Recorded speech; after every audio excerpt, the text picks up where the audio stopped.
하나님 말씀은 누가복음 8장 26절부터 39절 말씀입니다. 28절, 29절 두 절을 읽고 누가복음 8장 26절부터 39절 말씀을 오늘 보도록 하겠습니다. 28절, 29절 두 절 합독하겠습니다. 예수를 보고 부르짖으며 그 앞에 엎드려 큰 소리로 불러 이르되 지극히 높으신 하나님의 아들 예수여, 당신이 나와 무슨 상관이 있나이까? 당신께 구하노니 나를 괴롭게 하지 마옵소서 하니, 이는 예수께서 이미 더러운 귀신을 명하사 그 사람에게 나오라 하셨습니다. 귀신이 가끔 그 사람을 붙잡음으로 그를 쇠사슬과 고랑에 매어 지켰으되 그 맨 것을 끊고 귀신에게 몰려 광야로 나갔더라.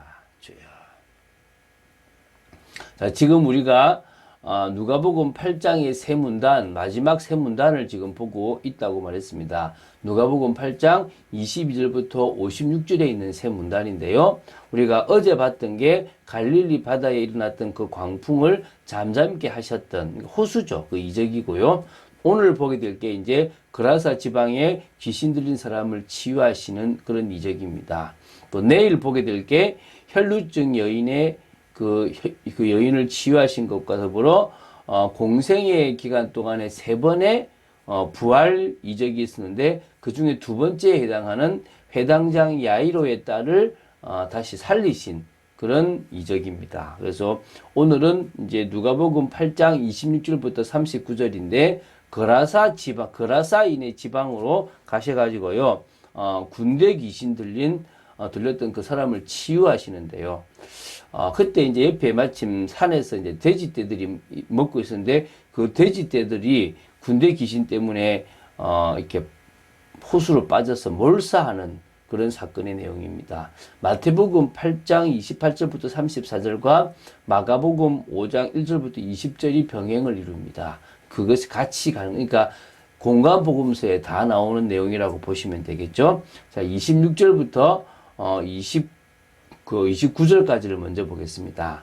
자, 예수님은 광풍이 부는 호수를 잔잔케 하시고 갈릴리 맞은편에 있는 거라사인의 땅에 이르렀습니다. 어찌 보면 그 광풍이 부는 것도 아셨던 그분은 그래도 중요한 영혼이 있는 그곳, 또 제자들에게 나는 자연계에 대한 모든 것을 다 다스릴 수 있는 창조주 하나님이라는 부분을 알려주시기도 하셨습니다. 그리고 이제는 어디로 오셨습니까? 바로 이제 이게 보면 바로 이제 거라사인의 땅이라고 나옵니다.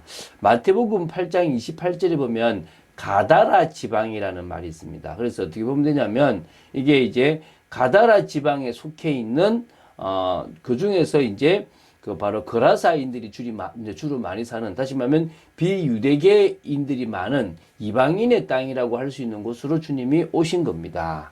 자, 그래서 이방인의 땅에 오신 이유는 예수님은 이방의 땅에도 마음을 두시고 그곳에 하나님이 택하신 영혼 중에서 귀신 들려서 힘들어하는 사람을 살리시기 위해서 가셨습니다. 자, 거기서 그 영혼 살려고 다시 돌아오시거든요. 그래서 어찌 보면 큰 일을 이제 많은 일을 하시지 않았지만 중요하고 큰 일을 하셨다라고 볼 수 있습니다. 자, 마태복음 8장 28절에 보면요, 귀신 들린 사람이 한 사람이 아니고 두 사람이 있었다라고 나옵니다. 근데 마가와 누가는 한 사람만 소개하고 있습니다. 두 사람 중에서 아마 증세가 심각했고 또 하나님이 택하신 한 사람, 또 예수님과 대화를 나누면서 결국은 치유받은 한 사람에 대해서 초점을 맞췄다라고 보시면 되겠습니다. 얼마나 그 귀신 들림이 심한지요. 오래 옷을 입지 아니하였고 집에 거하지도 아니하였고 무덤 사이에 거했다고 합니다. 그래서 마가복음 5장 2절에 보면 더러운 귀신 들린 사람, 다시 말하면 더러운 영 안에 있는 사람이라는 겁니다. 무덤 사이에 있었다라고 이게 거하다 보면 우리가 자꾸 한국식 무덤으로 이해를 할 수 있습니다. 한국식 무덤은 이렇게 봉군을 만들어서 그 안에 이제 이렇게 뭡니까? 관을 묶는, 그러니까 묻는 그런 식의 그런 이렇게 무덤입니다. 그런데 이스라엘의 무덤은 동굴식 무덤입니다. 공간이 비교적 좀 넓고요. 무덤 입구를 돌로 막아놓은 그런 동굴식 그런 무덤이라고 보면 됩니다. 그러니까 그 좀 돌만 치우면 거기를 왔다 갔다 할 수 있고 거기에 잠도 잘 수 있는 그런 공간이 바로 무덤이라고 생각하시면 됩니다. 자, 예수님께서 이미 더러운 귀신을 명하셨어요. 그 사람에게서 나오라고 명령하셨습니다. 얼마만큼 이 참 귀신이 악하냐면요. 그 사람을 딱 붙잡아 버려요. 그러면 이 쇠사슬과 고랑까지도 이렇게 끊어버립니다. 그러니까 주위 사람들이 하도 발작을 하니까 쇠사슬로 묶고 고랑으로 묶었는데 그것도 다 끊어버리면서요. 광야로 그를 몰아내가지고 막 방황하고 막 고통스럽게 만드는 겁니다. 그래서 이제 28절에 이미 예수님이 꺾어 놓으셨으니까요. 그 귀신이 발작을 하는 겁니다. 너무 센 귀신이라고 볼 수도 있을 수도 있겠고요. 아니면은 그 보여주시기 위한 것도 있고, 뭐 아무리 세다고 해서 예수 이름 한마디에 끝까지지 않겠습니까? 저는 그런 농담 비슷하게 합니다. 제가 있는 이곳에 전 세계 귀신을 다 모아놓아도 예수님이 계시기 때문에 나는 지지 않는다라고. 그게 우리의 믿음입니다. 예수님은 사단의 권세를 꺾으신 분이십니다. 그래서요, 이제 명하니까 이제 뭐라 하냐면, 막 부르짖죠, 앞에서. 지극히 높으신 하나님의 아들 예수여, 당신이 나와 무슨 상관이 있나이까? 당신께 구하노니 나를 괴롭게 하지 마옵소서. 막 귀신을 쫓아내니까 귀신이 누굴 힘들게 합니까? 그 사람을 힘들게 할 수도 있겠죠, 그죠? 그렇게 되겠죠, 그죠? 자, 이제 30절부터 33절을 보도록 하겠습니다.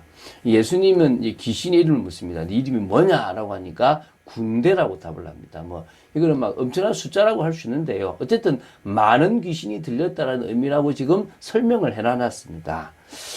이게 이제 헬라 세계에서 귀신을 이렇게 축출할 때 귀신의 이름을 묻는다고 하는 그런 구술적 방법이 있다고 합니다. 예수님은 그냥 다 쫓아내셨는데 여기서는 그 이름을 물으셨는데 우리나라에서는 이걸 따서 이제 베레아 귀신론이 한참 성행했고 지금도 교회에서는 이런 영향들이 사실 아직도 잔재해 있는 부분도 사실은 있습니다. 31절에 보면 귀신이 자기를 무저갱으로 들어가지 말게 구하고요. 마가복음 5장 10절에는 자기를 이 지방에서 내보내지 말라라고 얘기합니다. 그러니까 그 지방에서 자기는 터잡고 있고 싶다 이 말이겠죠. 그래서 마침 그 옆 산에서 많은 돼지들 떼가 먹고 있었는데 그 돼지에게로 들어가게 해달라고 허락하니까 그렇게 이야기하니까 예수님이 들어가도록 허락해 주셨어요. 그러니까 돼지떼가 그 많은 돼지떼가 호수로 뛰어 들어가서 몰사하게 되는 부분이 나옵니다. 자, 여기서 뭐 자, 생각하지 맙시다. 뭐 이게 뭐 어떤 거다 뭐 어떤 생각하지 마시고 단지 어떻게 생각하시면 됩니까? 저 많은 돼지를 잃어버린다 하더라도 한 영혼을 구원하시고자 하시는 하나님의 사랑 엄청난 거죠. 마가복음 5장 13절에는 2,000마리 가까운 돼지떼라고 얘기합니다. 그 많은 돼지떼보다 더 소중한 한 영혼이고 그 영혼을 살리시기 위해서 예수님은 이곳에 오셨다는 것입니다. 그거 하나만 믿으시면 될 줄로 믿습니다. 자, 34절부터 37절을 보겠습니다. 이 돼지떼를 치던 사람들이 갑자기 이제 그 광경을 봤잖아요. 저 사람은 멀쩡해지고 자기 돼지떼들은 다 죽어버렸으니까 이제 마을로 가가지고 이 사실을 알린 겁니다. 이제 그러니까 이제 사람들이 와서 보니까 돼지떼는 다 죽었고 저 사람은 멀쩡해서 앉아서 뭡니까? 예수님의 그 발치에 탁 앉아 있지 않습니까? 그러니까 이제 두려운 겁니다. 이분이 계시면 우리 재산 다 잃겠다. 그러니까 떠나가시기를 강구했겠죠. 그래서 예수님은 배를 타고 다시 돌아오셨는데, 그러니까 한 사람 구원하시고 또 제자들에게 영계까지도 나는 주관하고 있다라는 사실을 보여주시기 위해서 이곳에 오셨다라는, 당신은 역시 뭡니까? 그리스도십니다. 그래서 오늘 고백합시다. 예수님은 그리스도십니다. 오늘 그 고백이 되어야 될 줄로 믿습니다. 38절 39절을 보면요, 마지막인데요. 귀신이 나간 사람이 이름도 안 나옵니다. 예수님과 함께 있기를 구했습니다. 저는 뭐 제자가 되고 싶다 이런 의도로 생각했는데 제가 생각할 때는요, 두려웠을 겁니다. 제가 2008년도에 귀신 들린 사람을 이 축사가 아니라 그냥 그 복음의 말씀들하고 그냥 안수기도만 했는데 떠나가 버렸거든요. 근데 그 다음날 제가 갔는데 막 두려운 거예요. 왜? 또 들어올까 싶어가지고. 왜 이제 왔냐고 막 그 나이가 59세 된 그 국정원 직원 출신인데요. 우시더라고요. 아마 또 들어올까 싶었었냐면 두려워했을 겁니다. 그때 예수님은 더 이상 들어오지 않을 것이기 때문에 집으로 돌아가라고 얘기합니다. 괜찮다 이제 이 말이겠죠.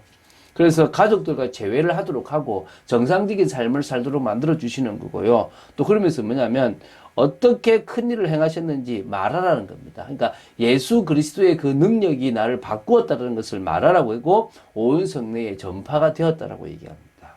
이게 중요하겠죠. 그죠? 우리도 우리에게 임한 하나님의 크신 은혜를 증거하는 증인의 삶이 필요합니다. 귀신 떠나는 게 중요한 게 아니고요. 우리가 예수가 그리스도라는 사실을 정확하게 알고 그분의 은혜로 내가 구원받았고 해방과 자유를 누렸다라는 것보다 더 중요한 게 없습니다. 매이지 마시기 바랍니다. 교회 생활, 종교 생활에 매이지 마십시오. 매이지 않아도 더 중심껏 할 수 있어야 정상입니다. 제가 목사인데 제가 목사라는 것에 매여버리면 끝납니다. 평신도보다 더 자유하게, 더 기쁜 마음으로 제가 맡은 일을 할 수 있다면 저는 복된 사람이고 정상적인 사람인 겁니다. 또 한 영혼을 천하보다도 귀하게 여기시는 주님의 마음을 아시고요. 제발 여러분은 사역자가 되시기 바랍니다. 여러분, 사역자와 일반 성도 차이가 뭔지 아십니까? 평상시에는 누구나 사람들을 도와줄 수 있습니다. 그런데 내가 어려움 가운데 있을 때 몰라라고 자신을 되돌아보는 사람은, 자신의 문제를 보는 사람은 성도고요. 그때 자신을 넘어서 그래도 그 사람을 도와주는 사람은 사역자입니다. 여러분, 사역자들이 되시기 바랍니다. 자, 우리는 이번 주간에 성령의 일에 대해서 조금 더 깊이 있게 봤습니다.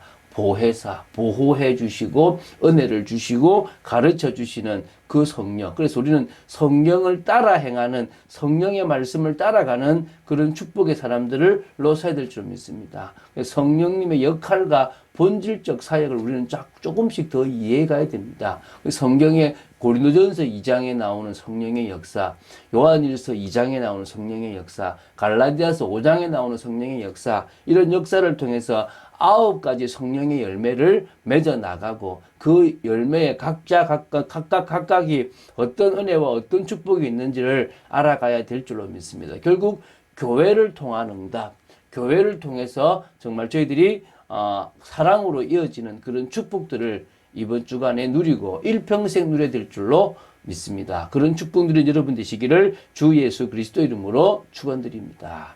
주는 그리스도시요 살아계신 하나님의 아들이심을 고백합니다. 말씀 따라가는 저희들 되기 원하고 하나님의 능력을 덧입은 저희들 되기를 원합니다. 오늘 지켜주시고 역사해 주시고 믿음으로 나아갈 수 있는 축복이 있도록 지켜주시옵소서. 성령의 역사 속에서 정말 흑암도 무너지고 귀신 들린 사람도 치유할 만큼 주 예수 그리스도의 능력을 덧입는 삶 되게 하시고 하나님의 나라 이루는 삶 되도록 지켜주시옵소서. 주 예수 그리스도 이름으로 기도드립니다. 아멘.